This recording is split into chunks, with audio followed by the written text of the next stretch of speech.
Recording in progress.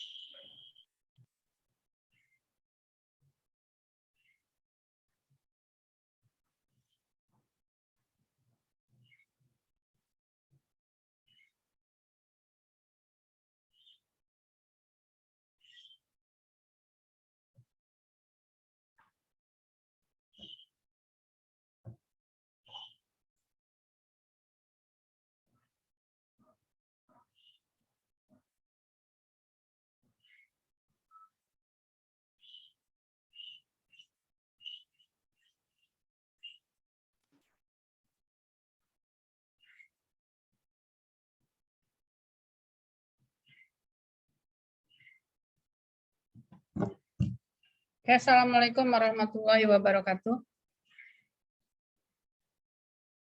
Waalaikumsalam warahmatullahi wabarakatuh. Warahmatullahi wabarakatuh.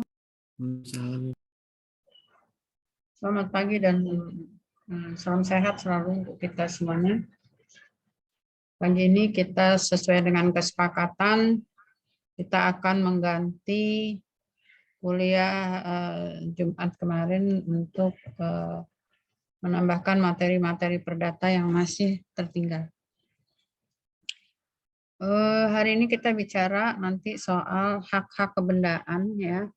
Hak apa saja yang dimiliki atau yang melekat pada benda, kemudian nanti akan kita antarkan juga pengertian umum dari jaminan. Oke, kita tidak membuang-buang waktu, baru ada 22 partisipan. Tidak apa, kita mulai dulu sambil menunggu mereka masuk ya.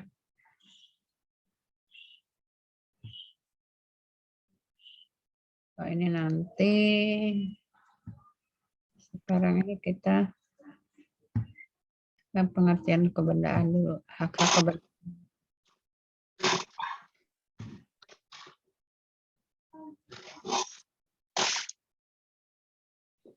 Oke, ada hukum perdata, nanti kita bicara soal hak-hak kebendaan.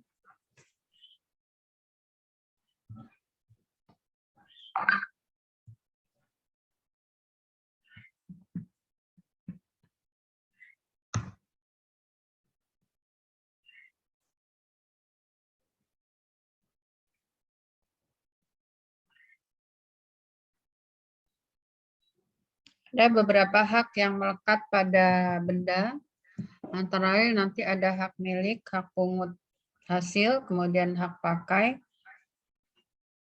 Yang akan kita bicarakan banjir nggak beres.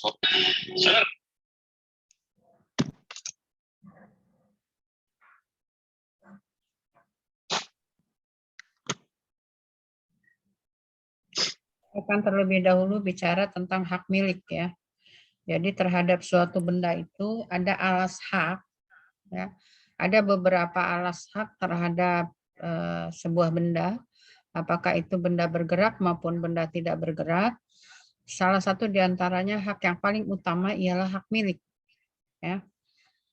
Kemudian kita nanti akan bicara soal pengertian hak milik, kemudian penggunaan hak milik itu seperti apa, ciri-ciri hak milik, kemudian hak milik bersama, dan bagaimana penyerahan atau levering dari sebuah benda yang alas haknya ialah hak milik. Ya. Nah, ini kita bicara soal alas hak dari benda ya, baik benda bergerak maupun benda tidak bergerak. Mulai pengertian hak milik. Di sini hak milik ialah hak yang paling utama dari sekian banyak hak-hak kebendaan. Hak milik itu ternyata merupakan hak yang paling utama. Ya. Hak yang paling utama,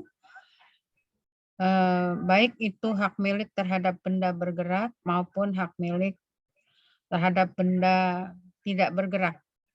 Ya. Hak milik benda tidak bergerak yang bukan tanah. Ya. Jadi kalau yang tanah Kalau yang bukan tanah itu ialah merupakan benda tidak bergerak, tapi hak miliknya itu merupakan hak yang paling utama, artinya tidak bisa dikalahkan oleh hak-hak lain. Akan tetapi nanti kalau hak milik yang terkait dengan benda tidak bergerak yang dalam bentuk tanah, itu nanti ada pengurangan hak itu, artinya tidak selalu utama, tetapi ada diselingi oleh hak milik dengan fungsi sosial. Artinya kalau hak milik itu terhadap tanah, maka sewaktu-waktu masyarakat atau kepentingan umum membutuhkan, maka sebagai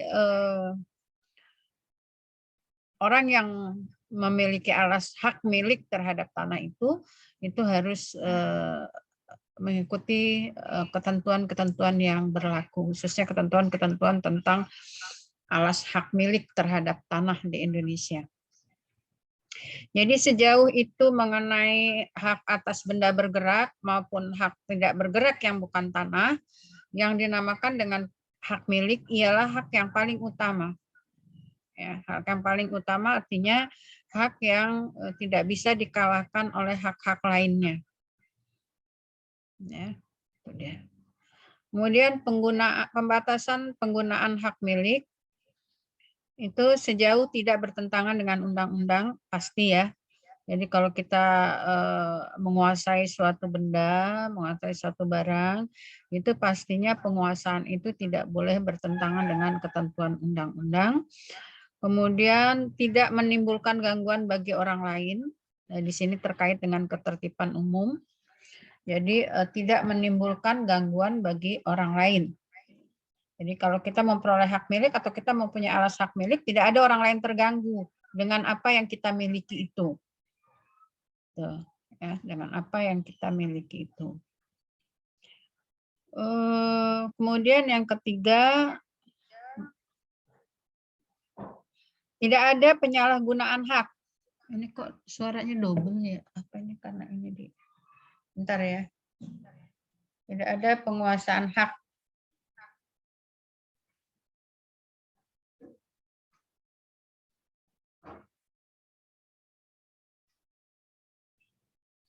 Saya mau apa ya? Mau melihat peserta kita ya maksudnya.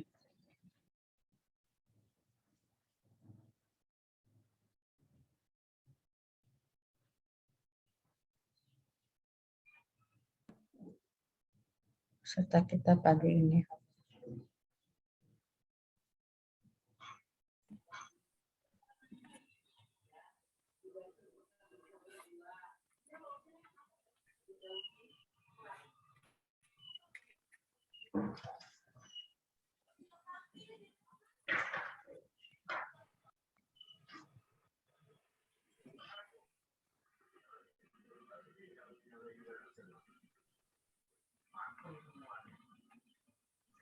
Oke.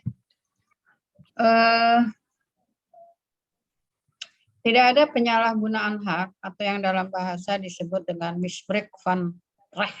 Ya. Misbruik van recht, penyalahgunaan hak. Artinya ada penyerobotan, ada penguasaan hak-hak orang lain, ya tanpa seizin pemiliknya, itu namanya penyalahgunaan hak atau misbruik van recht.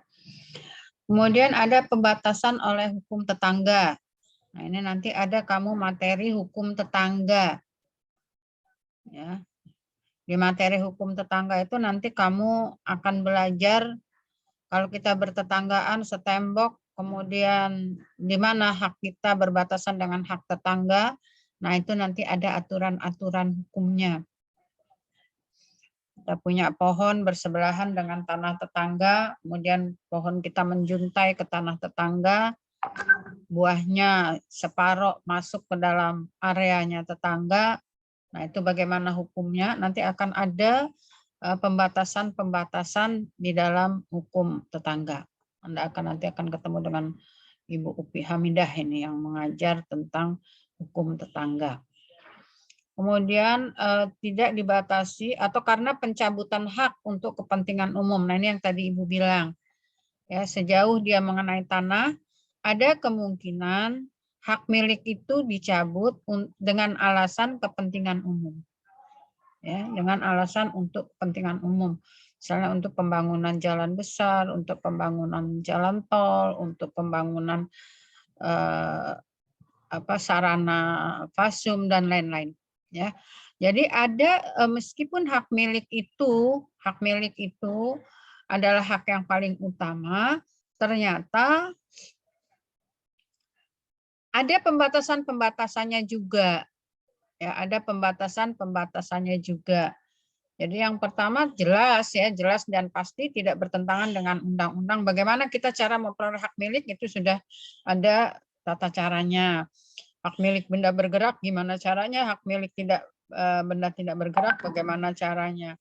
Kemudian ada juga pembatasan tidak menimbulkan gangguan bagi orang lain, artinya memang kita memperolehnya dengan cara-cara yang benar. Ya, tidak ada hak-hak orang lain yang kita serobot, yang kita ambil, yang kita langkahi dan lain-lain. Kemudian tidak ada penyalahgunaan hak. Ya, yang bukan haknya kita akui sebagai hak kita. Kemudian ada pembatasan oleh hukum tetangga. Nah, nanti ini ada yang dipelajari sendiri. Kemudian ada pencabutan hak untuk kepentingan umum. Ya, ini yang nanti terkait dengan hukum tanah itu ialah bahwa hak milik atas tanah itu kalau di Indonesia ialah hak milik dengan fungsi sosial. Ya, artinya dibatasi kalau memang kepentingan umum itu membutuhkan, maka hak milik itu bisa dicabut tentu dengan prosedur dan tidak seenaknya juga ya mencabut. Dengan prosedur dan tata cara yang benar juga biasanya diikuti dengan penggantian kerugian atas hak milik yang dimiliki oleh masyarakat atas sebidang tanah.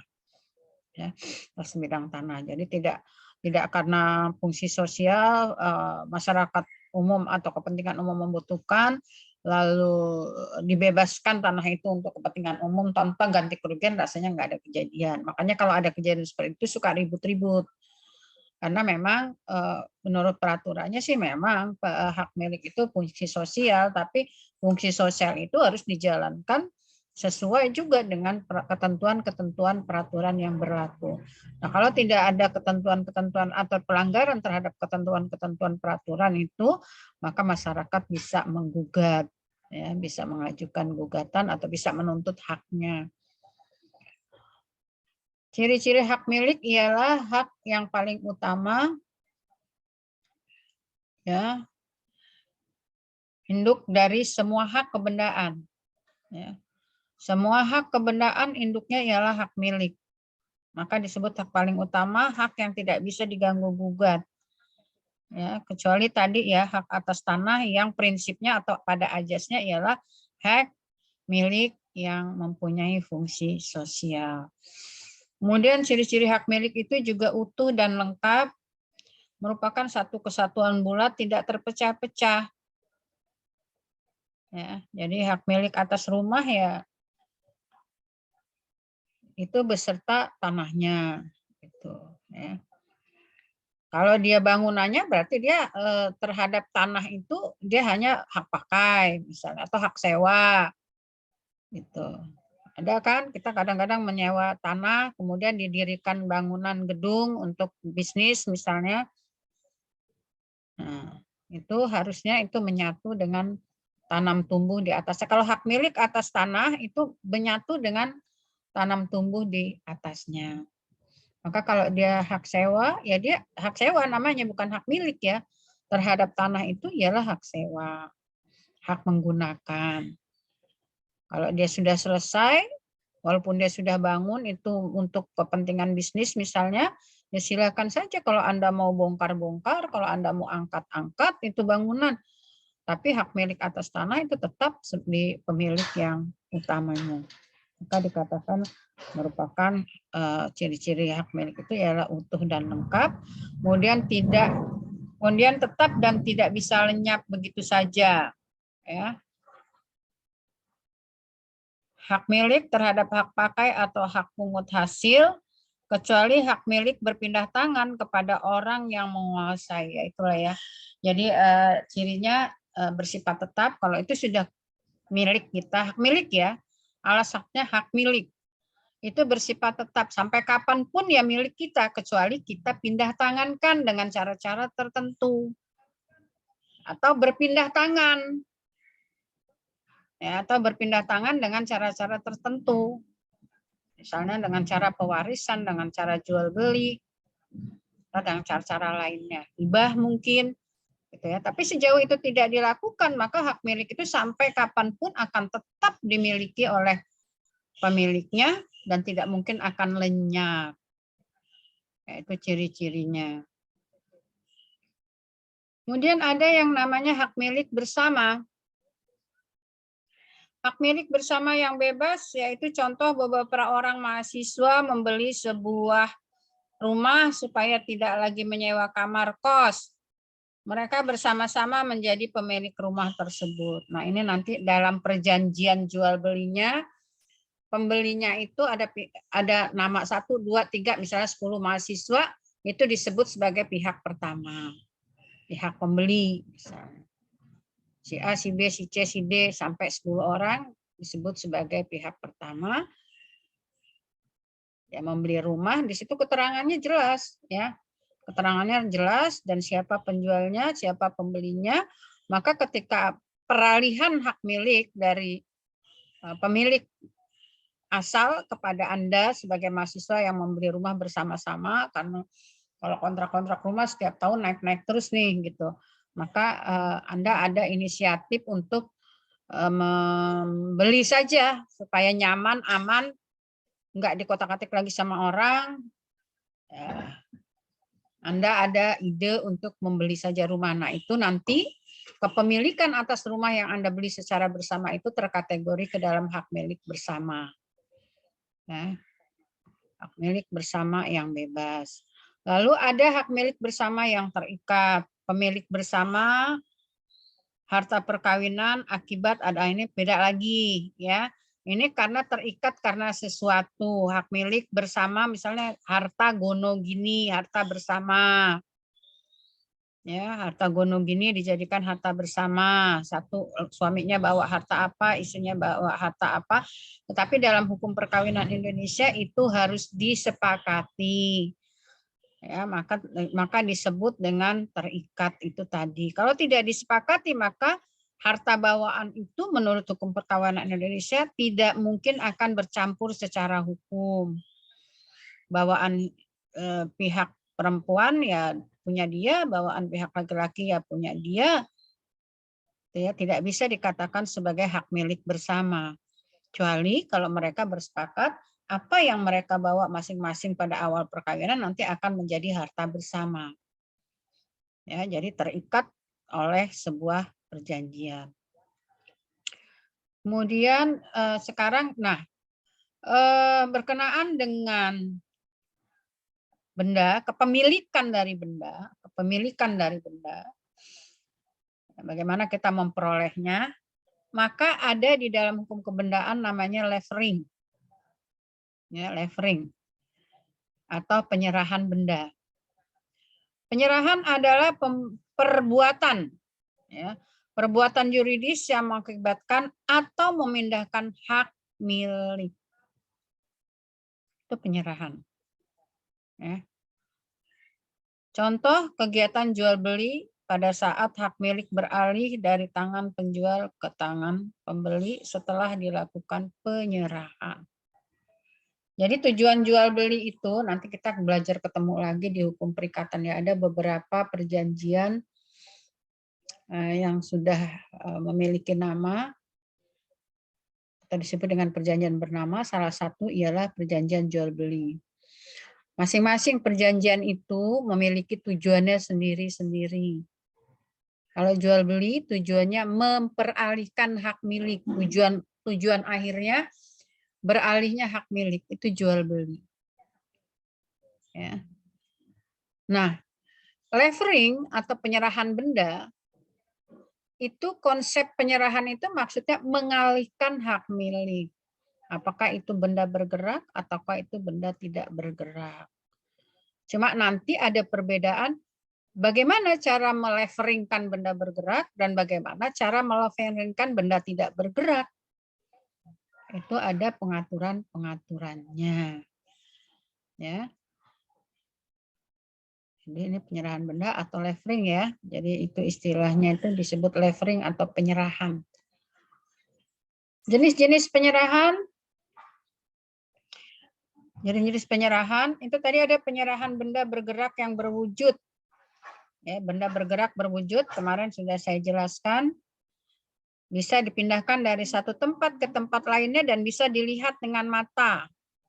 Itu benda bergerak dan berwujud. Ya. Itu peralihannya, penyerahannya, leveringnya itu diatur di dalam pasal 612 KUH Perdata.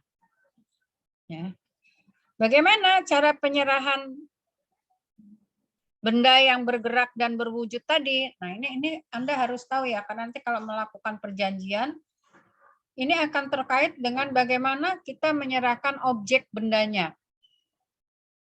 Ya, apakah itu sewa ataukah itu jual beli, terutama kalau jual beli, gimana nih cara nyerahinnya? Supaya ini peralihannya ini betul-betul memperalihkan hak milik. Ya. Yang pertama, menurut ketentuan pasal 612 bisa diperalihkan dari tangan ke tangan. Ya udah, dipindahkan dari tangan ke tangan, artinya dari tangan penjual ke tangan pembeli.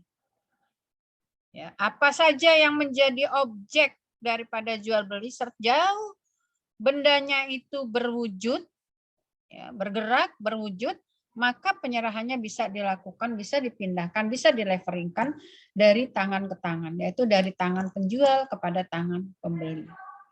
Kalau kita ke pasar tradisional memberi ayam kampung misalnya, sudah dibeli, dipotong, dibersihkan.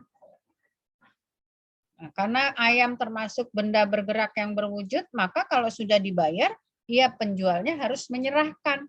Gimana cara nyerahinnya? Ya dari tangan ke tangan saja. Ini Bu ayamnya. Kita sebagai pembeli, ini Bu harga ayam tadi, pembeliannya berapa. Nah, itu namanya penyerahan benda dari tangan ke tangan. Kalau ya, ini ada penyerahan benda dengan kunci gudang di mana benda disimpan. Ya, jadi kalau bendanya disimpan di gudang, kebetulan ini jual belinya jual beli perusahaan ya, jual beli perdagangan, jual beli perusahaan, semua bendanya ada di dalam gudang, bisa saja penyerahannya bisa dengan menyerahkan kunci gudangnya, silakan diambil di gudang A, misal, yang terletak di sini, di sini, di sini. Nah itu namanya penyerahan dengan kunci gudang di mana benda yang menjadi objek itu disimpan. Ya. Ya Allah, berisik banget ya.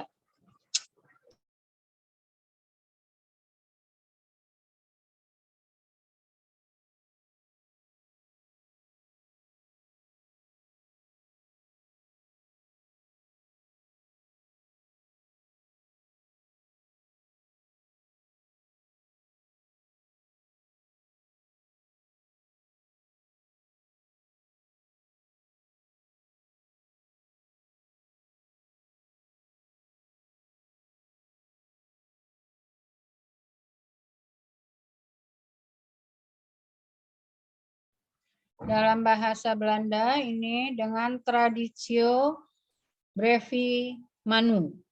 Traditio brevi manu. Bendanya itu udah ada pada orang yang akan menerima penyerahan. Ya. Contohnya ialah misalnya kalau jual beli itu dilakukan dengan cara angsuran. Ya. Jual beli dilakukan dengan cara angsuran atau jual beli yang terkategori ke dalam sewa beli. Jadi sejauh harga belum dilunasi, barang itu masih miliknya penjual. Nah, ketika barang sudah lunas, barangnya itu sudah ada di pihak pembeli. Barang sudah ada di pihak pembeli. Tidak perlu lagi dicerahkan secara nyata. Ya, misalnya sewa beli kendaraan bermotor. Pada saat perjanjian awal, motornya udah dikasihin, sudah dipakai sama pihak yang menyewa beli. Tapi sepanjang dia membayar angsuran, itu namanya dia posisinya masih sebagai penyewa. Itu kalau sewa beli ya. Maaf saya ralat, kalau jual beli dengan angsuran itu beda lagi. Kalau jual beli dengan angsuran seketika kita selesai melakukan transaksi jual beli, seketika itu juga hak milik sudah beralih kepada pembeli. Tapi sewa beli, ketika kita melakukan perjanjian sewa beli, maka pada awalnya sampai kepada pelunasan barang yang menjadi objek, itu posisi si pembeli itu belum bisa dikatakan sebagai pemilik, tapi dia baru bisa dikatakan sebagai penyewa. Nanti kalau si penyewa beli ini sudah melunasi semua hutang-hutangnya, maka barang itu barulah akan menjadi milik si penyewa beli ini. Nah, penyerahan yang seperti itu, penyerahan yang barangnya sudah ada pada calon pembelinya itu tadi, dalam bahasa Belanda disebut dengan traditio brevumanu. Traditio brevumanu. Ini ya. Nah ini. Ini nanti materinya saya kirim ke ketua kelas semuanya ya. Kemudian ada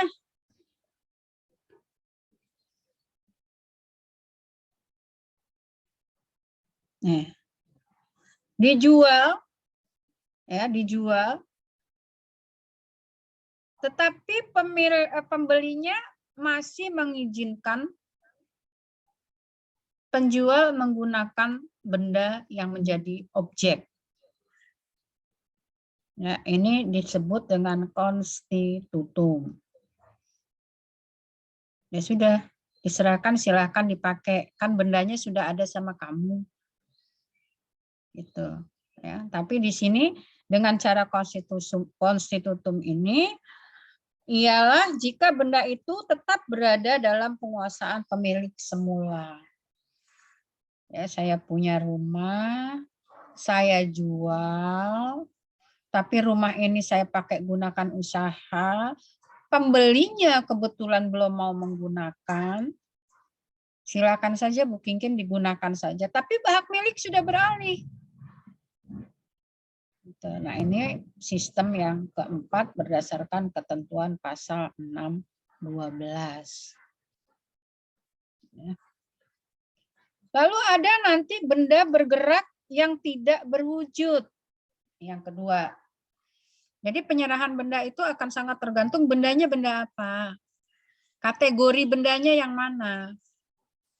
Apakah benda bergerak berwujud, apakah benda bergerak tidak berwujud, ataukah benda tidak bergerak. Itu punya ketentuannya sendiri-sendiri. Untuk benda bergerak tidak berwujud, ini contohnya ialah jenis-jenis piutang.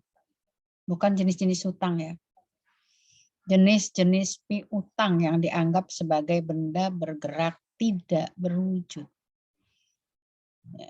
Kalau utang bukan benda dalam konsep hukum. Sekali lagi saya katakan, beri tanda merah bahwa hutang itu bukan benda dalam konsep hukum.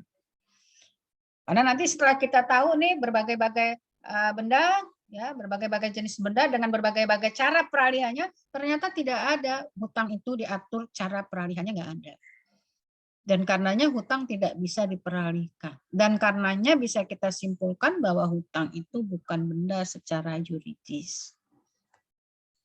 Nah, penyerahan yang terkait dengan benda bergerak tidak berwujud, itu diaturnya dalam pasal 6.13. Nanti Anda bisa buka-buka ya pasal dalam KUH Perdatanya. 6.13.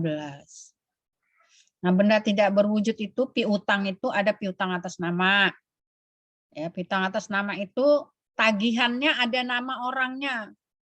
Siapa yang punya tagihan ada di dalam surat itu. Bayarlah kepada Tuan Sarjono misalnya. Jadi nama orang yang bakalan punya tagihan itu ada di situ tertera. Ada piutang atas tunjuk namanya. Piutang atas tunjuk itu enggak ada nama orangnya. Kosong. Bayarlah kepada titik-titik-titik.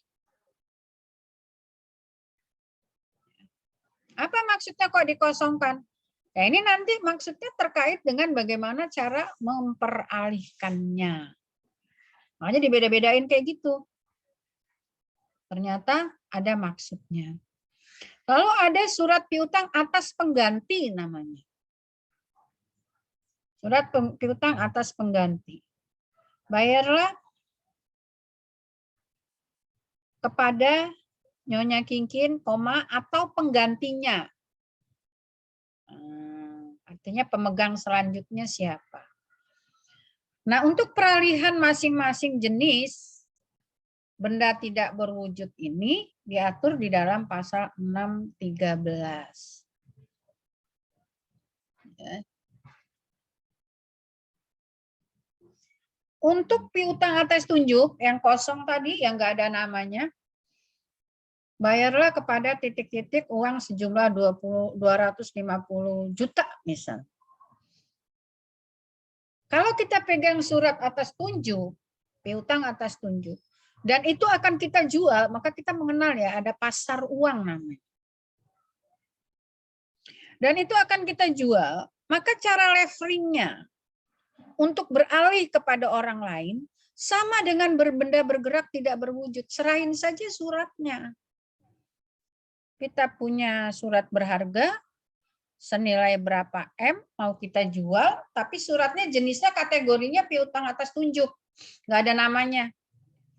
Maka kalau itu mau kita jual, leveringnya tinggal serahkan saja suratnya kepada siapa yang akan membeli.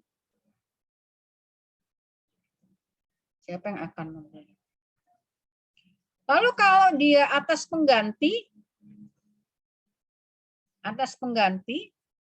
yang tadi ya, kalau surat itu bisa kita lihat apakah di atas tunjuk, pengganti atau atas nama. Ya tadi, kalau atas tunjuk tidak ada namanya, blank, kosong, nggak ada nama orang, pemilik surat itu tidak ada. Kalau pengganti ada nama tapi ada kata pengganti. Kalau atas nama hanya atas nama saja. Bayarlah kepada Ibu Kinkin. Dah nggak ada kata-kata atas pengganti. Nah, kalau dia atas nama, bayarlah kepada Tuan A misalnya. Kalau dia atas nama, maka ada yang dikatakan, bagaimana cara leveringnya? Kalau surat ini dijual, leveringnya ialah dengan cara cesi. Leveringnya dengan cara cesi. Nah, ini nanti kamu ketemu saya lagi di hukum perbankan. Nah, cara cesi itu ialah dengan cara membuat akta, tapi akta peralihan untuk surat piutang atas nama. Bagaimana kalau yang suratnya atas pengganti? Yang tadi, bayarlah kepada Ibu Kinkin, atau penggantinya. Maka beralihnya atau leveringnya itu disebut dengan endorsement. Disebut dengan endorsement. Nah, nanti apa sih cesi, apa sih endorsement, apa sih peralihan yang senyatanya itu nanti kita jumpa lagi di mata kuliah lain, khususnya yang nanti peminat hukum bisnis. Ya. Itu untuk kategori benda bergerak tapi tidak berwujud. Ya, benda tidak bergerak tapi tidak berwujud ialah piutang sebagaimana dimaksud dalam pasal 613. Kemudian kalau penyerahan benda tidak bergerak, nah ini nanti kamu pelajari sendiri lagi di mata kuliah hukum agraria. Bagaimana cara meleveringkan hak milik atas tanah. Ya, itu. Setelah dileveringkan, kemudian didaftarkan. Nah, itu nanti. Jadi ini nanti masing-masing akan jumpa lagi dengan mata kuliah lanjutan ya. Ini nanti terkait dengan mata kuliah hukum ekonomi dan bisnis dan hukum perbankan dan hukum lembaga pembiayaan. Untuk yang kedua, maka kemungkinan jumpa dengan saya. Untuk yang ketiga, ini terkait nanti dengan hak-hak atas tanah dan peralihannya, itu ada hukum agraria, ada di hukum jurusan bagian hukum tata negara. Ya, itu ini tapi sebagai basic, kenapa kok Ibu ngomong sekarang? Loh, ini hukum perdata basically-nya seperti itu. Kita bicara tentang hukum benda. Kepemilikan atas benda itu bisa beralih. Ya, bisa beralih. Sifatnya tetap tapi bisa beralih dengan cara-cara atau prosedur-prosedur hukum. Nah, beralih yang sesuai dengan prosedur hukum ya ini tadi. Ada peralihan atau jenis levering yang pertama, kedua, ketiga. Jadi setidaknya kalau sudah mendapatkan mata kuliah hukum perdata, bagaimana kita melakukan levering terhadap benda-benda, itu kita udah ada basicnya, ada dasarnya. Itulah yang dikatakan nanti hukum perdata itu sebagai prasyarat untuk mengambil mata kuliah apa. Karena Anda setidaknya walaupun nanti Anda nggak lulus nih hukum perdata, setidaknya udah pernah dengar nih. Ya, jadi bukan soal udah lulus hukum perdata, tapi sudah pernah menempuh yang dikatakan prasyarat itu. Mau lulus atau tidak lulus ya tergantung nanti Anda lulus atau tidak lulus. Tapi untuk mengambil mata kuliah lain yang prasyaratnya hukum perdata, itu Anda wajibnya ialah sudah mengikuti hukum perdata. Hukum ekonomi dan bisnis, apalagi hukum perbankan. Perdata, hukum ekonomi dan bisnis itu sebagai prasyaratnya. Demikian juga dengan lembaga pembiayaan dan hukum-hukum ekonomi yang bersifat jurusan. Ya. Oke, saya lanjut. Syarat-syarat untuk dilakukan penyerahan. Itu tadi cara-cara ya, cara-cara penyerahan yang ini. Yang ini cara-cara atau jenis-jenis penyerahan. Ya, penyerahan dari tangan ke tangan, penyerahan dengan cara seperti ini, penyerahan dengan cara seperti ini tergantung dari bendanya. Kalau ini syaratnya gimana? Sebuah benda itu bisa diperalihkan. Ya, bagaimana sebuah benda itu bisa diperalihkan? Tentu punya syarat. Syaratnya yang pertama ialah harus ada alas hak atau titelnya. Titelnya itu maksudnya bukan titel SH, MH, doktor, bukan itu ya. Titel dalam hukum itu ialah alas hak. Ya. Harus ada alas hak. Alas haknya apa? Hak milik, hak pakai, apa-apa. Gitu. Dan benda itu harus dilakukan sebuah perjanjian yang bersifat kebendaan. Saklek. Harus ada perjanjian yang bersifat kebendaan. Ya, perjanjian yang intinya tadi seperti bersifat kebendaan itu misalnya jual beli. Objeknya benda, itu perjanjian yang bersifat kebendaan. Jadi bukan ada prestasi, nanti Anda belajar lagi, ini belum nyampe sebetulnya ya. Belum nyampe kepada masalah itu. Prestasi atau objek yang menjadi sebuah perjanjian yang dapat menjadi objek dalam sebuah perjanjian itu bisa perbuatan, misalnya melukis, itu juga bisa menjadi objek perjanjian. Melakukan sesuatu atau tidak melakukan sesuatu, atau objeknya memang benda. Benda yaitu barang dan harga. Kalau objeknya benda, maka perjanjian itu terkategori sebagai perjanjian yang bersifat kebendaan. Terserah mau perjanjiannya apa saja.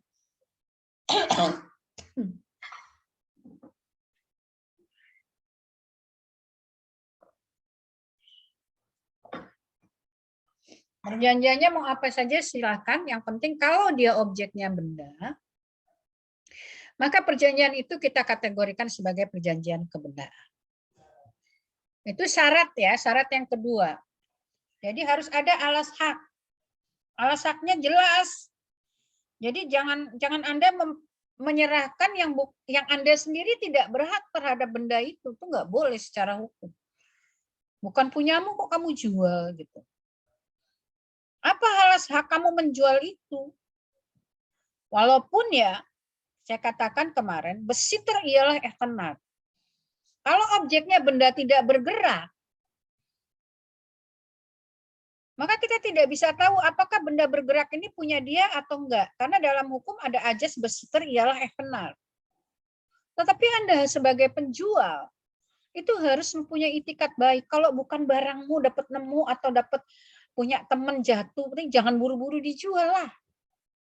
Itu baru kamu bisa dikatakan sebagai orang yang beritikat baik. Kalau menjual barang yang belum jelas siapa tuannya itu namanya tidak beritikat baik. Maka dikatakan syarat untuk penyerahan ialah satu, dia harus mempunyai titel atau alas hak yang jelas. Dia berada di tanganmu, alas haknya apa? Kamu dapat hibah, dapat waris, dapat beli, atau apa? Itu namanya alas hak. Dan alas hak itu ialah harus berdasar pada perjanjian yang objeknya ialah benda. Objeknya ialah benda yang disebut dengan perjanjian yang bersifat kebendaan atau syakuk. Yang ketiga, syarat untuk melakukan levering yaitu harus dilakukan oleh orang yang berhak. Ya tadi sama dengan yang 01 tadi ya. Harus dengan alas hak yang benar. Ya, jadi harus dilakukan oleh orang yang berhak. Nah, kamu tidak berhak terhadap motor itu kok kamu jual gitu. Nanti pasti akan menimbulkan masalah. Gitu. Kok tiba-tiba kamu jual gitu. Atau mungkin kamu mau jual rumah. Alas haknya apa kamu jual rumah orang tua kamu? Alas hakmu apa? Keterangan tentang kamu adalah pewarisnya mana? Keterangan bahwa kamu memperoleh itu dari pewarisan mana? Ya, jadi harus penyerahan barang itu ialah harus atau levering itu yang ketiga syaratnya ialah harus dilakukan oleh yang benar-benar berhak. Orang yang benar-benar berhak ini terkait dengan nomor 1 ini tadi. Dia punya alas hak yang jelas. Dari mana dia dapat itu gitu. Dari mana dia memperoleh itu? Sehingga tidak terjadi, kalau ini tidak diatur demikian, maka bisa terjadi kita jual-jual saja barang punyanya orang lain.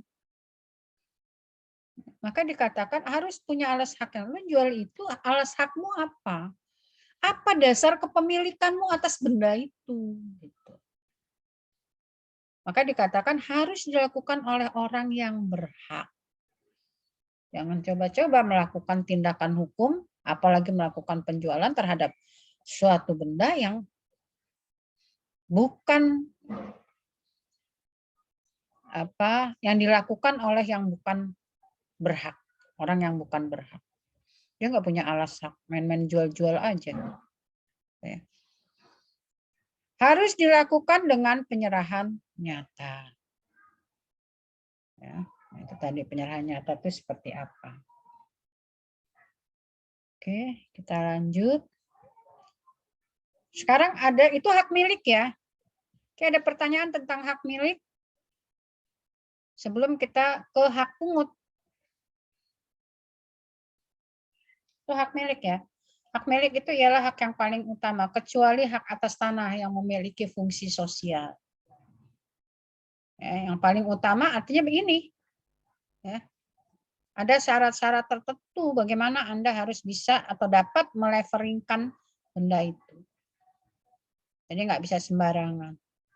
Sekarang kita masuk ke hak pungut hasil. Kalau tidak ada pertanyaan tentang hak milik. Hak pungut hasil itu apa? Nah, kalau hak milik jelas lah ya. Alas haknya itu diperoleh kalau enggak dari perjanjian jual beli, kalau enggak dari pewarisan, kalau enggak dari hibah. Ya. Jadi artinya perjanjian-perjanjian yang bersifat kebendaan itu yang bisa menimbulkan hak milik. Pengertian hak pungut hasil ialah hak kebendaan di mana seseorang dibolehkan memungut segala hasil dari benda milik orang lain. Memungut hasil dari benda milik orang lain seolah-olah benda itu miliknya sendiri dengan kewajiban memelihara benda itu sebaik-baiknya. Nah, ini kan tetap ini juga harus ada alas hak. Alas haknya apa kamu bisa memungut hasil itu? Pasti ada perjanjian dengan pemilik utamanya. Silakan ditempati, silakan diurus kebun durian ini. Kalau berbuah ya silakan dinikmati, silakan dijual kalau dia panennya banyak. Pasti ada alas haknya ini. Ya. Ada alas haknya yang berupa perjanjian tadi, perjanjian kebendaan itu tadi. Ya. Tinggal kita punya hak, tapi bukan hak milik. Karena kita cuma diberi hak untuk silakan dipungut hasilnya. Ini ada kebun, daripada nanti ada dikuasai oleh orang lain nggak jelas, maka kamu serahkan kepada seseorang untuk merawatnya dengan memberikan hak pungut hasil. Kita tidak usah memberi upah kepada orang itu, tapi dia bisa memungut hasil-hasil dari kebun yang kita minta untuk dipelihara itu. Misalnya ada kolam, udah terlanjur bikin kolam banyak, ada balong-balongnya banyak, tapi lalu kita ada tugas lain yang harus meninggalkan kota itu misalnya. Silakan dimanfaatkan, silakan digunakan, kalau ada hasilnya silakan dinikmati. Itu namanya hak pungut hasil.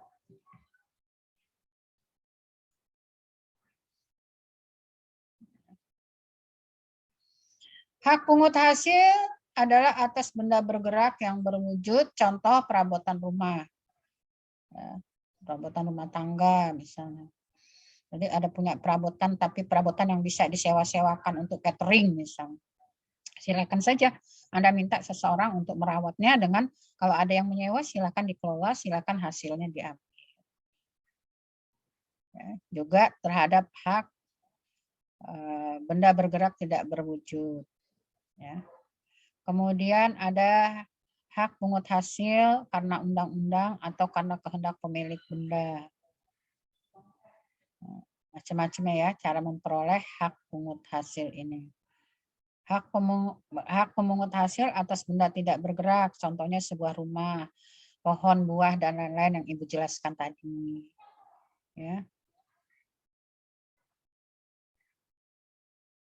Ini ya, jadi cara memperolehnya seperti itu.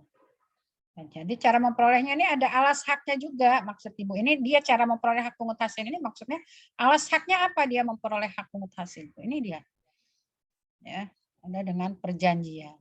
Hak pungut hasil karena adalah kehendak pemilik berdasar pada perjanjian. Ya, itu tadi. Jadi harus ada perjanjian antara siapa yang diberi hak untuk memungut hasil dengan siapa pemiliknya. Kewajiban pemungut hasil itu sama dengan kewajiban penyewa ya. Pada prinsipnya dia harus menjaga benda-benda yang diserahkan kepadanya untuk dipungut hasilnya itu harus dipiara dengan baik, harus dirawat dengan baik.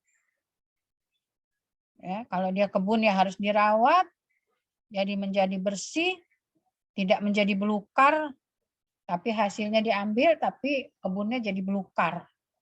Nah, itu jadi kewajiban pada prinsipnya ialah kewajibannya untuk mengurus ya, merawat benda-benda yang diserah terimakan untuk dipungut hasilnya. Kemudian semua biaya perbaikan dan pajak terhadap benda pasal itu. Yang terdapat di pasal 795. Itu kewajiban bagi si pemungut hasil. Ya, kalau dia lahannya hasilnya banyak, maka termasuk pemikulan biaya untuk memperbaiki apa yang dipungut hasilnya itu, termasuk pajak secara hukum itu menjadi kewajiban pihak yang diberikan kewenangan untuk memungut hasil. Pajaknya mahal, Bu. Nah, itu tergantung kesepakatan. Kalau yang punyanya orang kaya, udah nanti pajaknya saya yang bayar. Bapak bayar aja biaya misalnya untuk perawatannya. Oh, perawatannya juga mahal ya nanti. Ya, itu tergantung kesepakatan ya, karena dasarnya ialah perjanjian. Kalau pemiliknya pokoknya lu tempatin aja, dirawat dengan baik. Dirawat itu kan nggak mesti harus dia yang pergi ke kebun bersih-bersih. Bisa saja dia memerintahkan orang lain lagi. Nah, biaya untuk bersih-bersih itu bisa saja. Menurut ketentuan undang-undang memang ditanggung oleh orang yang akan menerima hak pungut hasil itu. Tapi kalau disepakati lain, ya nggak apa-apa juga gitu ya. Yang penting kalau perjanjian itu kan sifatnya kan ada kesepakatan. Kalau memang sepakat antara yang pemilik dengan pemungut hasilnya, ya silahkan saja. Tapi kalau tidak kesepakatannya tidak seperti itu, kemudian pemungut hasilnya tidak melakukan kewajiban, ya bisa digugat berdasarkan ketentuan undang-undang. Gitu ya. Hapusnya hak pungut hasil, ya orang yang diberi hak tadi meninggal, jangka waktunya habis, ya kan ada waktunya lah namanya pungut hasil, Bapak 5 tahun, 3 tahun, 5 tahun, 4 tahun. Kalau itu berakhir maka berakhir, hapus ya. Terjadi percampuran. Kalau tadinya dia cuma dikasih hak untuk memungut hasil, lama-lama dibeli oleh dia, maka itu dikatakan sebagai percampuran. Ya. Kalau tadinya dia hanya diberikan hak memungut hasil, lama-lama ada kesepakatan untuk meleveringkan atas dasar jual beli.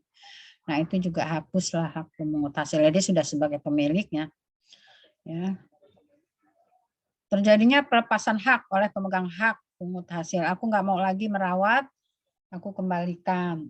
Nah, itu namanya terjadi pelepasan hak oleh pemegang hak pungut hasil. Daluarsa apabila ketentuannya berlalu.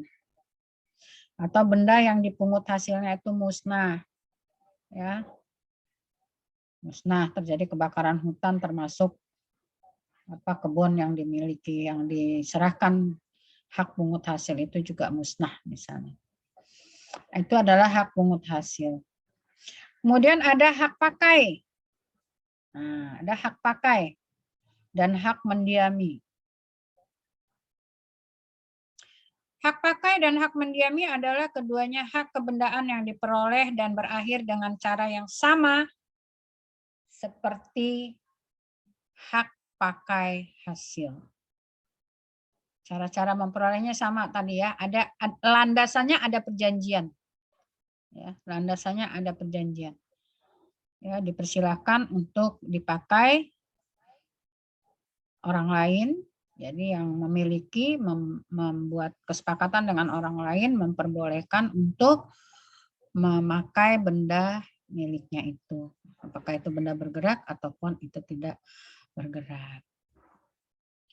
Kewajiban-kewajiban dari hak pakai, jadi caranya dan prosesnya sama dengan hak pungut hasil tadi ya. Nah ini kewajibannya yang agak sedikit berbeda dengan pemungut hasil. Nah, pemakai agak sedikit berbeda dengan pemungut hasil. Kemudian kewajiban-kewajiban dari hak pakai ialah kewajiban untuk mengadakan jaminan, kewajiban untuk membuat catatan dan daftar barang-barang yang dipakai, sama dengan sewa juga tadi dengan hak pungut hasil, bahwa kewajiban si pemakai sama dengan bapak rumah tangga yang baik. Ya, bahasa hukumnya tidak ibu rumah tangga ya, tapi bapak rumah tangga yang baik. Artinya dia seolah-olah sebagai pemiliknya. Dan kewajiban dalam batas waktu tertentu untuk mengembalikan barang yang diserahkan untuk dipakai tadi kepada pemiliknya. Ya, sama hak mendiami juga sama, kewajiban-kewajiban dengan hak pakai. Nah, itu adalah beberapa hak yang menjadi alas bagi penguasaan suatu benda. Ya, penguasaan. Menikmati suatu benda. Jadi ada hak milik, dasarnya ada beberapa tadi. Jadi kita memperoleh hak milik itu, alas hak milik itu bisa saja dari jual beli, bisa saja dari hibah, bisa saja dari pewarisan, bisa saja dari perjanjian-perjanjian lain. Yang penting perjanjian itu bersifat kebendaan. Demikian juga dengan pungut hasil. Hak pakai mungkin bisa jadi muncul karena adanya perjanjian sewa-menyewa. Ya, perjanjian sewa-menyewa itu hanya menimbulkan hak pakai ya, bukan hak milik. Hak untuk menikmati, memakai barang atau benda yang disewa.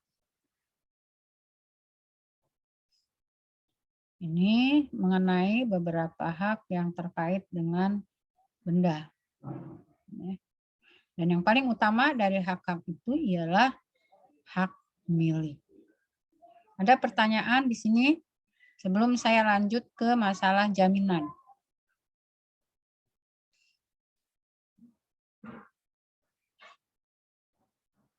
Oke, ada pertanyaan? Apa masih ngantuk? Hari Sabtu. Biasa bobo bangun siang. Kalau tidak saya lanjut ke jaminan ya. Saya anggap paham ya. Kalau enggak tanya.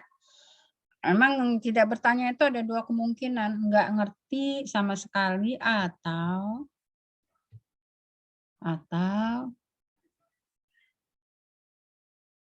ngerti banget. Nah, saya ambil alternatif yang kedua lah ya. Saya anggap Anda ngerti banget. Walaupun mungkin masih hawar-hawar. Namanya dianggap. Kalau dianggap kan belum tentu ya. Tapi oke lah, saya ambil opsi Anda ngerti. Karena Anda nggak tanya. Ya. Kalau saya anggap opsi Anda ngerti, berarti nanti saya boleh dong mengeluarkannya di soal-soal UAS. Ya, kalau soal Anda nggak ngerti tapi nggak mau tanya, udah bukan salah saya lagi ya. Saya juga udah berusaha sampai hari libur pun udah saya untuk menggantikan karena memang ada beberapa yang harus tersampaikan, tidak boleh terlewatkan. Ya, kalau hal-hal yang saya tidak terlalu anggap penting, itu bisa dilewatkan. Sekarang kita ke lembaga jaminan. Bahwa terhadap benda-benda, baik pun itu bergerak maupun tidak bergerak, itu bisa dijadikan jaminan bagi hutang-hutang pemiliknya. Maka ada suka disebut jaminannya apa kalau mau pinjam hutang itu. Oh kalau dia pinjam online mah nggak ada jaminan-jaminan tuh, kita ngisi aja terus kita dapat transferan. Berarti itu tidak selalu hutang piutang itu didasari oleh jaminan kebendaan. Ya, kenapa? Karena balik-balik lagi yang namanya jaminan itu juga dasarnya adalah perjanjian. Nah, ada nanti jaminan umum. Ya, yang itu timbulnya karena undang-undang. Janji atau enggak janji, pokoknya itu merupakan jaminan atas hutang-hutang seorang debitur. Pentingnya lembaga jaminan ini untuk apa? Ya, diatur juga, dibahas juga, diketahui juga, atau bahkan dipraktekkan dalam dunia praktek. Lembaga jaminan yaitu lembaga pembiayaan, memberikan kemudahan melalui fasilitas pembiayaan kepada masyarakat dalam bentuk kredit. Ya. Dalam hal ini pihak yang membutuhkan dana, pihak yang mau pinjam nih, debitur kita katakan. Ya. Jadi istilah kreditur, debitur jangan sampai nggak tahu ya. Debitur itu kalau orang utang, yang punya hutang itu debitur. Kalau orang yang punya piutang, orang yang menghutangkan, orang yang meminjamkan, itu namanya kreditur. Ya, itu namanya kreditur. Dalam hal pihak yang membutuhkan dana atau debitur, itu diwajibkan untuk memenuhi persyaratan yang ditentukan oleh krediturnya, maka disitulah biasanya muncul lembaga jaminan. Meskipun kalau kredit bank, berdasarkan undang-undang perbankan yang sekarang, itu prinsipnya bukan ada jaminan ya, tapi ada kepercayaan. Nah, tapi ujung-ujungnya kepercayaan itu pun tidak kepercayaan kosong ya. Tapi kepercayaan itu harus timbul, harus muncul ternyata juga dengan beberapa persyaratan yang diminta oleh pihak bank. Nah, persyaratan-persyaratan inilah biasanya yang terkait dengan apa yang disebut dengan lembaga jaminan. Ya, lembaga jaminan. Ada dua kategori besar, ini juga udah saya singgung kemarin. Jaminan, ada jaminan yang bersifat umum, ada jaminan yang bersifat khusus.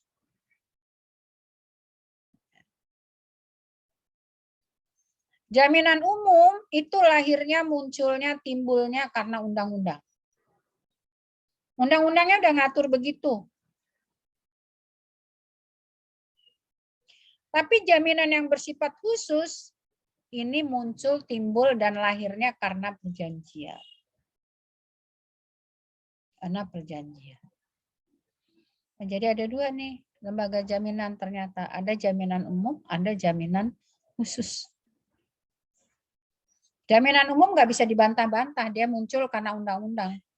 Ya, kita semua warga negara ini kan harus patuh pada undang-undang. Nggak boleh bilang nggak tahu.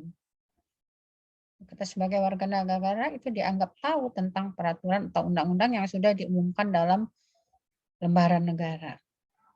Kalau sudah dimasuk dalam lembaran negara, kita nggak bisa mengelak.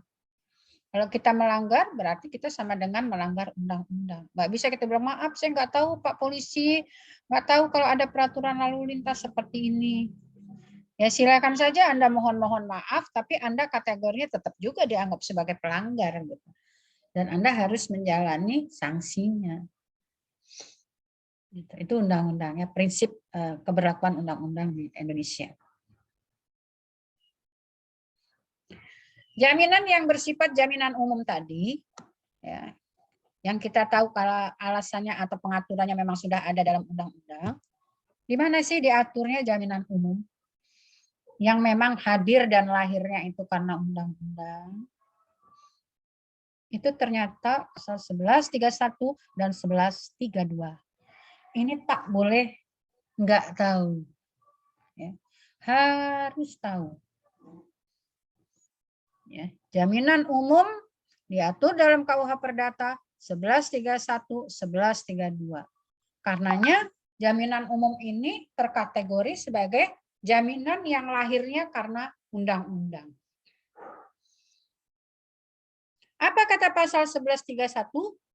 Kata pasal 1131, segala harta kekayaan debitur, debitur ya, artinya orang yang punya hutang, baik berupa benda bergerak maupun tidak bergerak, nggak usah saya jelasin lagi, baik benda yang sudah ada maupun yang akan ada, keuntungan termasuk benda yang akan ada, ya, buah-buah yang belum berbuah itu termasuk benda-benda yang akan ada. Sapi-sapi bunting yang ada anaknya di dalam perut itu termasuk benda-benda yang akan ada. Ya. Baik yang sudah ada maupun yang akan ada di kemudian hari, walaupun tidak disertakan sebagai agunan, tidak disertakan sebagai jaminan, agunan ialah jaminan, secara hukum akan menjadi jaminan atas seluruh hutang-hutang debitur. Contoh, kalau orang tua kita punya rumah, punya kebun, punya mobil, punya motor, punya apalah yang kita masih bisa sebut sebagai benda, maka secara hukum berdasarkan 1131, itu akan menjadi jaminan bagi orang tuamu kalau orang tuamu posisinya sebagai debitur. Jadi kalau beliau punya hutang, biar dia nggak mau merinci apa yang dia punya, itu ya apa yang dia punya itu berdasarkan pasal 1131 ialah sebagai jaminan umum atas hutang-hutangnya. Yang apabila beliau sebagai debitur tidak melunasi kewajiban sebagai debitur, maka barang-barang yang dimiliki tadi menjadi jaminan atau bisa dieksekusi untuk melunasi hutang-hutangnya. Itu yang dikatakan sebagai jaminan umum. Ya, nggak usah janji-janji. Nggak usah pakai janji, ini loh aku punyanya ini sawah, ladang, dan lain-lain.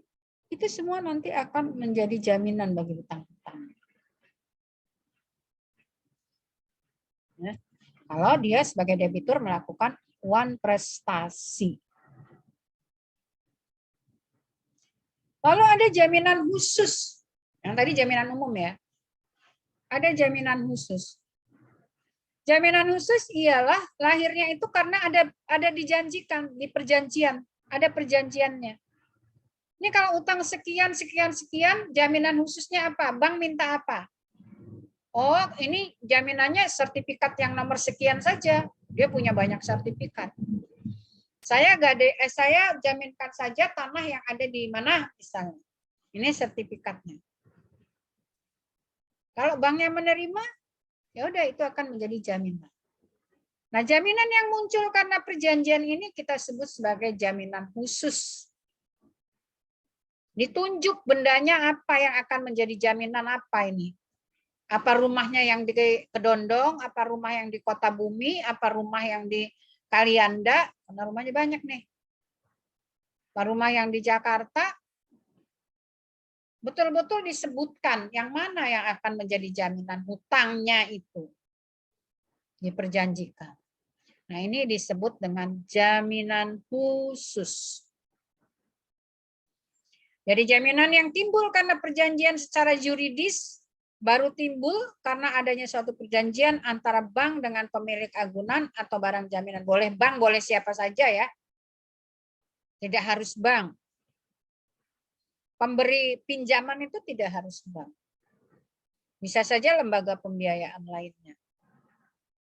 Atau antara bank dengan pihak ketiga yang menanggung hutang-hutang debitur. Ini nanti balik ke jaminan perorangan. Oh, nggak punya barang-barang yang akan menjamin ialah pihak ketiga lainnya. Itu juga termasuk jaminan khusus. Tidak ada barang-barang tertentu yang disebut-sebut sebagai jaminannya. Tapi dia punya siapa orang yang siap untuk menjadi penjamin bagi hutang-hutangnya. Itu juga kategorinya jaminan khusus. Jadi nggak ada ya, misalnya kamu hutang, lalu orang tua kamu secara umum, pokoknya kalau anaknya utang, nggak bayar, bapaknya jadi jaminan umum. Enggak, itu bukan seperti itu. Jaminan orang itu termasuk jaminan khusus. Termasuk jaminan khusus. 1131 hanya mengatur secara umum ialah yang bersifat kebendaan. Jadi jangan enak-enak ya utang, nanti kalau gua nggak bayar kan masih ada orang tua gua, kan ada 1131 jaminan umum. Oh, tidak. Ya, tidak seperti itu. Kalau jaminan orang masuknya kategori jaminan khusus, harus disebut. Kalau aku nggak bayar, aku punya orang tuaku, namanya ini, pekerjaannya ini, tapi harus persetujuan. Nggak boleh kamu narok jaminan orang tuamu nggak tahu gitu ya. Dia harus terlibat di dalam perjanjian yang kamu buat. Nah, jadi yang jaminan khusus ini bisa kita simpulkan munculnya karena yang pertama munculnya karena perjanjian, yang kedua objeknya itu bisa benda, bisa orang. Yang jaminan khusus. Bisa orang. Tapi kalau yang jaminan umum hanya bersifat benda. Jadi nggak bisa orang tuanya utang terus anaknya jadi jaminan. Secara umum bisa ditagih. Atau sebaliknya anaknya yang utang, orang tuanya yang ketempuhan. Secara umum memang undang-undang atur gitu, tidak. Ya, jadi jangan salah. Kalau dia bersifat jaminan perorangan, maka itu harus muncul karena perjanjian. Jaminan perorangan, ada lagi jaminan di sini ya. Di sini tadi jaminan khusus itu meliputi jaminan perorangan dan jaminan kebendaan. Kalau jaminan umum tadi hanya khusus jaminan kebendaan. Sekarang kita bicarakan tentang jaminan khusus ini tadi yang bersifat perorangan dan bersifat kebendaan. Ini masuk dalam jaminan khusus. Ya. Jaminan perorangan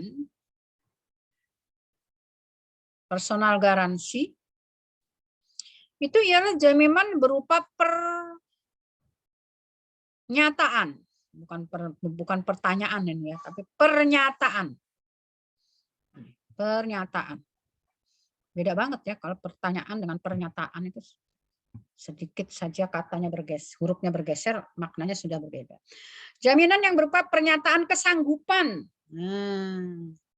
Ada kesanggupan yang diberikan oleh pihak ketiga guna menjamin pemenuhan kewajiban debitur kepada krediturnya. Apabila debitur yang bersangkutan melakukan wan prestasi. Tentu debitur utamanya, pihak debitur utamanya ialah siapa pihak yang menerima hutang. Penerima hutangnya siapa?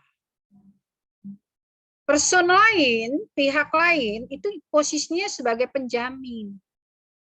Yang harus ditagih duluan orang yang menerima hutang. Kalau dia wan prestasi, baru penjaminnya yang bisa melakukan pembayaran, yang wajib, bukan bisa, yang wajib melakukan apa yang harus dilakukan oleh orang yang dijaminnya itu. Ya, maka dikatakan jaminan perorangan itu pihak ketiga itu posisinya sama dengan debitur itu. Oh, debitur nggak bayar, dia digugat juga, harus membayar. Ya, karena dia sudah mengeluarkan pernyataan bahwa dia akan menjamin hutang seseorang. Ya. Atau ini sering dikenal atau disebut dengan perjanjian pertanggungan. Ini yang Ibu bilang bortoh. Jadi jangan sampai nanti kalau ditanya orang, pernah dengar istilah bortoh? Celingak, celinguk, matanya tengok kanan, tengok kiri, nggak pernah. Kok gua nggak pernah dengar ya itu? Dengar tak pernah, baca pun tak pernah. Nah, gawat nggak loh? Oke lah, kalau dosennya tidak menyampaikan, berarti Anda tidak mendengar langsung dari dosennya. Tapi aku pernah baca nih, ada bortoh nih. Ada jaminan perorangan atau pertanggungan yang kita kenal bahasanya ialah bortoh. Jangan sampai nanti celingak-celinguk, lihat kanan, lihat kiri, pas ditanya orang. Nunduk ke bawah. Pas itu terakhir jawabnya, saya tidak pernah dengar. Wah, ujian skripsi kayak gitu. Kacau itu. Nggak pernah dengar dan tak pernah melihat. Nggak pernah baca ternyata. Oke, kalau nggak pernah dengar mah nggak apa-apa. Kali-kali kamu lagi dosennya menjelaskan, kamu nggak masuk. Kalau dosen menjelaskan, kamu pas ngantuk. Atau memang dosennya nggak sampai ke situ menjelaskannya. Tapi setidaknya kamu ya ada kewajiban membaca kan kalau mahasiswa itu. Masalah jaminan ya baca tentang jaminan gitu. Oh, jaminan tuh ada jaminan umum, jaminan khusus. Jangan sampai nggak tahu. Saya ini kadang-kadang sering kayak gitu. Saya kasih tahu, jangan sampai nggak tahu. Jadi jaminan itu ialah sesuatu yang akan dijadikan solusi bagi pemenuhan prestasi debitur. Bisa bersifat umum, bisa bersifat khusus. Yang umum nggak pakai janji-janji. Ini ketentuan undang-undang 1131, 1132. Lu nggak bisa ngelak, mau mabur kemana juga nggak bisa. Perjanjian umum, jaminan umum. Dan jaminan umum ini bersifat kebendaan, tidak bersifat perorangan. Baru nanti ada jaminan khusus, bisa bersifat kebendaan, bisa bersifat perorangan. Yang perorangan tadi. Orangnya yang akan menjamin itu harus mengeluarkan pernyataan. Mengeluarkan pernyataan bahwa dia betul akan menjamin hutang-hutang debitur. Kreditur nggak mungkin akan menerima kalau kamu cuma bilang, ini nanti dijamin oleh orang tua saya. Nggak bisa. Harus ada pernyataan. Tahu kan pernyataan? Bagaimana cara membuat pernyataan bahwa yang bertanda tangan di bawah ini menyatakan bersedia menanggung hutang-hutang debitur, yaitu siapa namanya, alamatnya, dan seterusnya. Nah, Jaminan perorangan ini kategorinya masuk dalam jaminan khusus. Artinya harus diperjanjikan. Nah, ingat ya. Harus diperjanjikan. Tanpa ada perjanjian, maka tidak ada perjanjian perorangan. Tidak ada bortoh. Tidak terjadi dengan sendirinya. Lalu ada jaminan kebendaan yang bersifat umum, tapi nanti ada jaminan kebendaan yang bersifat khusus. Yang umum munculnya karena undang-undang, yang khusus munculnya karena perjanjian. Apa saja yang mau dijadikan jaminan? Nah, dibuat perjanjiannya. Itu namanya jaminan kebendaan yang bersifat khusus. Jadi jaminan kebendaan ialah jaminan berupa harta kekayaan. Dengan cara pemisahan bagian dari harta itu, ya, dari harta kekayaan debitur maupun kekayaan pihak ketiga tadi penjaminnya yang akan dijadikan jaminan. Ya, jadi dipisahkan. Dipisahkan itu maksudnya ya tadi diperjanjikan ya. Yang mau dijadikan jaminan yang mananya? Dari sekian puluh tanah yang Anda punya sebagai jaminan umum tadi, yang mana yang secara khusus akan dijadikan jaminan pada saat mengambil kredit yang ini? Sebutkan ya, akta dengan nomor sekian. Itu jaminan khusus. Mobil merek apa? Itu jaminan khusus. Sebut ya. Oke, itu adalah klasifikasi jaminan. Ada jaminan umum, ada jaminan khusus. Jaminan umum ialah kebendaan. Dasarnya adalah Undang-Undang 1131, 1132 KUH Perdata. Jaminan khusus dasarnya ialah perjanjian. Bisa jadi dia jaminan perorangan, bisa jadi dia jaminan kebendaan yang disebut secara khusus di dalam perjanjian, pengikatan jaminan. Bagaimana cara menjaminkan benda bergerak dan benda tidak bergerak? Apakah sama?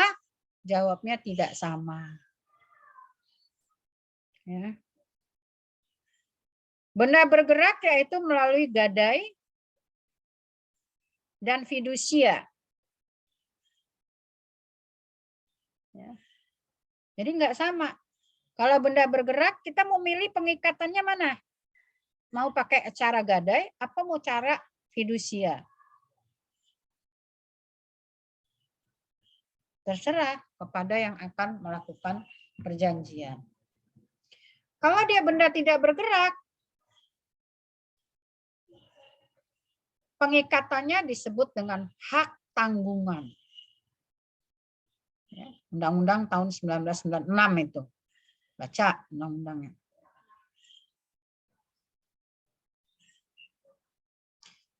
Kalau mau dijadikan jaminan benda tidak bergerak, maka mekanismenya dengan cara balik nama. Penyerahan yuridis suratnya.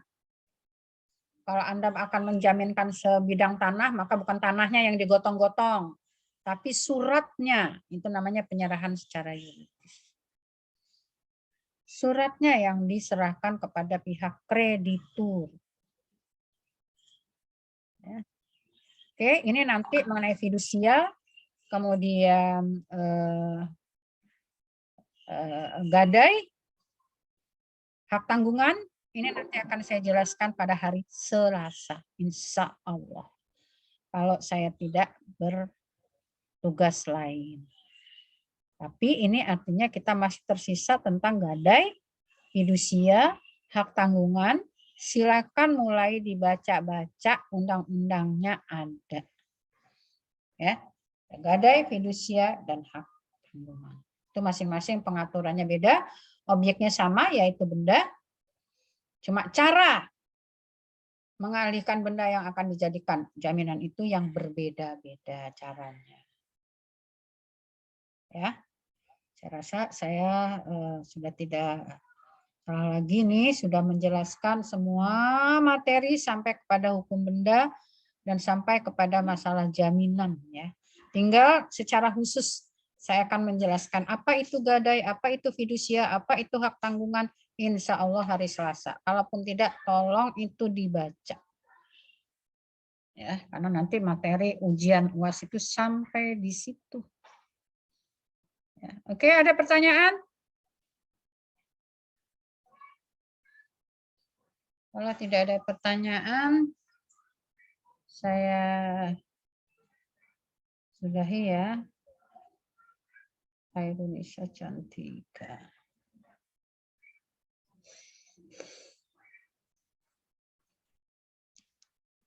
Ini ada 31 peserta kita dari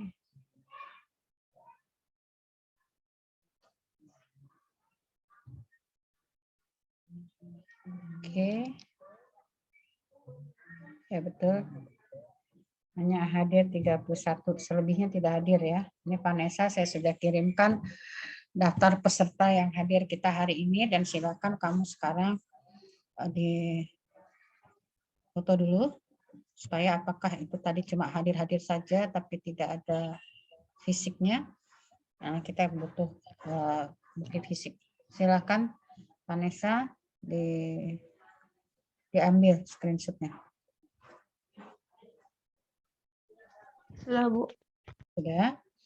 Oke, kalau sudah, selamat pagi, selamat beraktivitas lainnya. Sampai jumpa lagi insya Allah pada pertemuan yang akan datang. Selamat pagi. Wassalamualaikum warahmatullahi wabarakatuh. Waalaikumsalam warahmatullahi wabarakatuh. Terima kasih, Bu.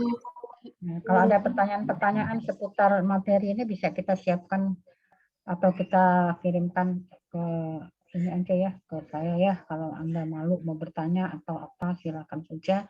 Siapa tahu nanti masih ada kesempatan untuk kita bahas. Oke, selamat siang.